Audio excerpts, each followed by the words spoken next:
La edad de oro de la piratería no duró mucho más de 20 años, sin embargo, esto bastó para que surgieran personajes que dejarían su huella en la historia, piratas como Henry Morgan o Charles Vane. Pero sin duda entre todos ellos, el más popular es Edward Teach, más conocido como Barba Negra.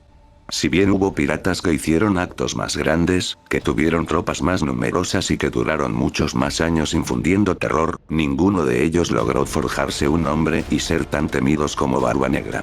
Edward Teach y las leyendas en torno a él lograron eclipsar en fama a todos los demás piratas, pues su leyenda vive incluso hasta los días de hoy, convirtiéndose casi en un mito.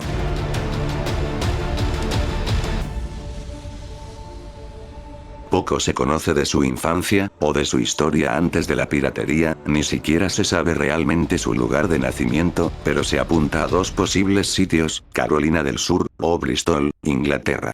Antes de la piratería, Barba Negra tuvo sus inicios en el mar como corsario inglés, en la guerra entre Francia e Inglaterra por el control de Estados Unidos. Los corsarios atacaban y saqueaban barcos de los enemigos. Realmente, la única diferencia entre un corsario y un pirata era la legalidad, ya que los corsarios tenían permiso para sus actos. Pero Barba Negra no quería servir a nadie más que a sí mismo, y una vez finalizada la guerra, dejó atrás esta etapa de corsario, y se unió al pirata Benjamin Hornigold, y desde entonces, comenzó a crear su leyenda como Barba Negra.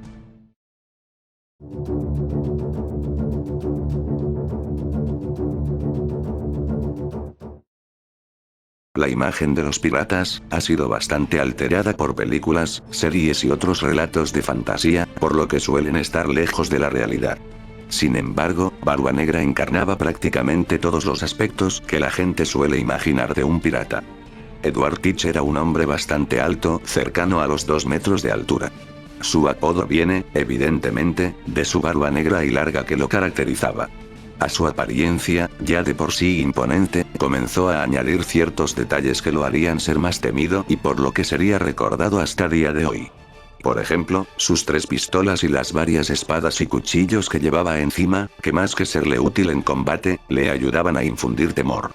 También es sabido que cuando entraba en combate, enredaba algunas cuerdas o mechas de cañón a su barba, y las encendía. El fuego y el humo sumado a su gran estatura, en mitad de la lucha lo hacían parecer, según palabras de sus propios adversarios, un demonio salido del infierno.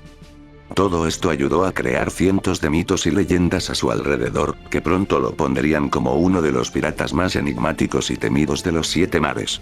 Barba Negra empezó a crear eco en aquella época, secuestrando 3 barcos cargueros españoles, junto con Benjamin y su tripulación. Uno procedente de La Habana, otro de Madeiro, y el último de las Bermudas. Pero empezó a ser conocido realmente cuando consiguió su propio barco. En 1717 logró apresar un barco mercante francés llamado Concorde, que se convertiría en su insignia. Barba Negra lo rebautizó como la venganza de la reina Ana, y fue equipado con más de 40 cañones. También hizo en él su bandera pirata, un esqueleto sosteniendo un reloj de arena, y una lanza, al lado de un corazón sangrante. Según la leyenda, Barba Negra mató a toda la tripulación, a excepción de los médicos que había en el barco. Tras esto, ya con su propio navío, Barba Negra navegó hasta la base naval de San Vicente, en las islas de Barlovento, donde apresó la nave Great Allen. Pero no solo apresó el barco, sino que asesinó a toda su tripulación y ordenó que fuera quemado. Cuando el Imperio conoció la noticia, un gran buque de guerra zarpó tras él, pero Barba Negra logró vencerlo, haciendo que el gran barco inglés tuviera que escapar. Esto fue una gran hazaña, que sin duda, no cualquiera en aquellos tiempos podría realizar. La noticia se extendió por el mundo rápidamente, y Barba Negra fue declarado el enemigo número 1 del Imperio. El rey Jorge I de Gran Bretaña, en un intento de frenar la piratería, decretó una amnistía para todos los piratas, que sería perdonados si dejaban atrás sus actividades delictivas. En caso de no hacerlo, los castigos en caso de ser capturados, iban desde morir en la horca, hasta la amputación de los miembros.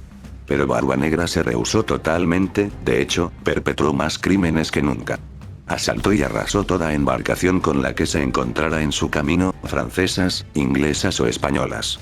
Tuvo también unas incursiones en la península de Yucatán en México, donde se ganó otro de los apodos que lo harían ser recordado: el Gran Diablo. Luego de esto, el gobernador de Carolina del Norte, colonia inglesa que tenía una terrible situación económica, le ofreció un trato al pirata. Barba Negra tendría permiso de seguir actuando, de cometer saqueos, robos y demás crímenes, pero esta vez, con la legitimidad del gobernador. Sin embargo, tendría la condición de que compartiría parte del botín ganado con él, para beneficios de Carolina del Norte, intentando solucionar así su situación. Barba Negra aceptó el trato, y se estableció en la ciudad de Ocracoke, en Carolina del Norte. Incluso, según se cuenta, se casó con una joven de 16 años. En mayo de 1718, Barba Negra llegó a la ciudad de Charleston. Allí junto con su tripulación perpetró uno de sus más grandes crímenes hasta el momento. Barba Negra mantuvo a toda la población de la ciudad secuestrada y pidió un rescate de 1.500 libras para su liberación. Increíblemente, lo logró y recibió el botín. Tras esto, el nombre de Barba Negra terminó por expandirse por el mundo. Pero, fue precisamente esta misma fama la que lo condenó.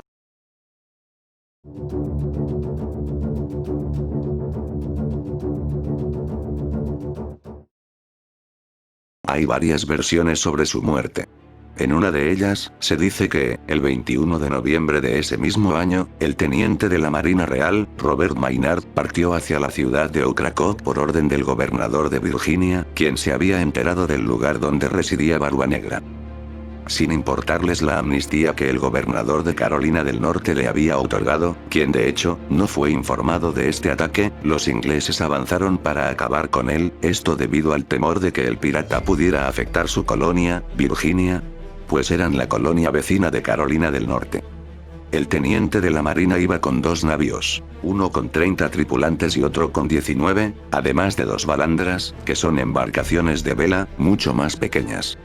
Barba Negra fue avisado de este ataque, pero ya había recibido antes muchos avisos falsos, por lo que no creyó hasta que vio a los barcos ingleses llegar al día siguiente.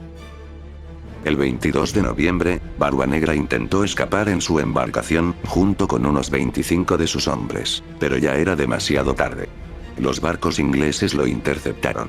Y Barba Negra, al verse superado, ordenó desesperado la retirada mientras su tripulación disparaba cañones sin cesar contra los ingleses. Según una de las versiones, todas las naves quedaron varadas en mitad del agua por la falta de viento, por lo que Maynard lo siguió con las balardas, persiguiendo al pirata mientras algunos de sus hombres se ocupaban de los remos, otros tiraban barriles y demás objetos inútiles para aligerar el peso de la embarcación. Los demás disparaban con sus armas cortas, ante la ausencia de cañones. Cuando los ingleses estuvieron lo suficientemente cerca, Barba Negra ordenó disparar contra ellos todo lo que tenían. Esto les costó a los hombres del teniente uno de los barcos y la pérdida de 1/3 de sus hombres. Pero Maynard no se rindió, y retomó el asalto al barco con la balarda restante. Sin embargo, esta vez ordenó a sus hombres que se escondieran en la cubierta para evitar las balas y cañones y se prepararan para luchar cuerpo a cuerpo. Solo quien estaba a cargo del timón y el teniente Maynard quedaron en la cubierta. Barba Negra y sus hombres invadieron el barco al no ver a nadie. Pero cuando Barba Negra saltó al barco, se dio cuenta de que habían caído en la trampa. Lo que en un principio le pareció un barco vacío, pronto se convirtió en una batalla campal entre la tripulación del teniente que empezaba a emerger de la cubierta, y los sorprendidos hombres de Barba Negra. En un momento de la batalla, Edward y Maynard se enfrentaron. Este último disparó a Barba Negra con su pistola, pero pese a esta herida, se mantuvo luchando. Aún así, aunque era un gran luchador que se mantenía firme en la batalla, Barba Negra pronto se vio rodeado. La mayoría de los piratas ya habían sido derrotados, asesinados, o habían huido saltando al agua. En esta situación, no tenía escape posible. Barba Negra fue herido en 25 ocasiones, 5 de estas heridas eran heridas de balas. Exhausto y sin escapatoria, el pirata cayó al suelo. En ese preciso instante, el teniente de la Marina Real aprovechó para ponerle fin, decapitándolo. Su cabeza fue para ellos un trofeo que colgaron en el bauprés de la embarcación, mientras regresaban victoriosos. Pero, pese a que el teniente Robert Maynard estaba seguro de que ese había sido el final del terrible pirata, realmente, solo había sido el inicio de su leyenda, pues esa última batalla, y la forma en la que murió, expandieron su nombre aún más de lo que cualquiera en aquel momento sería capaz de imaginar.